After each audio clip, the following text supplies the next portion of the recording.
Bharat live express चॅनलमध्ये आपल्या सर्वांचे हार्दिक स्वागत आहे। आज आपण सिंदखेड राजा येथे सुरू असलेले आमरण उपोषण या ठिकाणी भेट दिलेली आहे। माझा 2011-15 रोजी फेर झालेला आहे। मृत्यूपत्राच्या नुसार फेर झालेला आहे।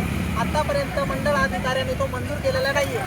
हे मृत्यूपत्र आहे, जे रजिस्टर आहे आणि जी 49 आरची जमीन आहे ती खरेदी खताने विकत घेतलेली आहे 2000 सालीमध्ये। माझी भूमिका अशी आहे की माझा फेर मंजूर करावा। मी उपोषण सोडीन, अन्यथा मी उपोषण सोडणार नाही। उद्या झेंडाही फडकू देणार नाही। माझा हा लास्ट निर्णय आहे।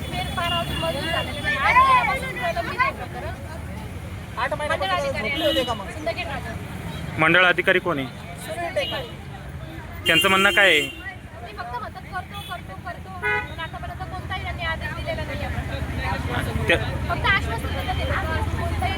आणि आता 4-5 वाजता आले तिकडे कितीतरी लेडीज बसलेत, आम्ही सकाळपासून बसलेले। तहसीलदार 3 वेळेस चक्र मारलेत पण त्यांनी एकदा पण इथे येऊन बघितलं नाही की ते काय सुरू आहे काय नाही। फक्त इग्नोर सुरू आहे, इकडून जातात तिकडून जातात। एक जण साहेब गेले तिकडून गेले पण आतापर्यंत त्यांनी एवढी दखल सुद्धा दिलेली नाही की काय झालेलं नाही। त्यांना काही माहीतच नाही, त्यांना काही फरकच पडत नाही प्रशासनाला।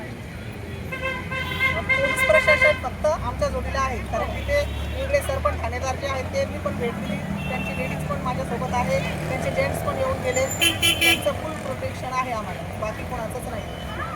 आणि फेरपारी जर अधिकाऱ्यांनी काय उत्तर दिलं तुम्हाला याच्या बाबतीत? अधिकाऱ्यानं उत्तरच दिलं नाही ना। फक्त ते आलेच नाही तर काय देणार आहे? कोणीच आलेलं नाही सकाळी, आलेच नाही, नुसते जातात येतात, इकडून तिकडे जातात आणि बस अजित बघतात डोके साहेब आम्हाला। तहसीलदार 3 वेळेस येऊन गेले.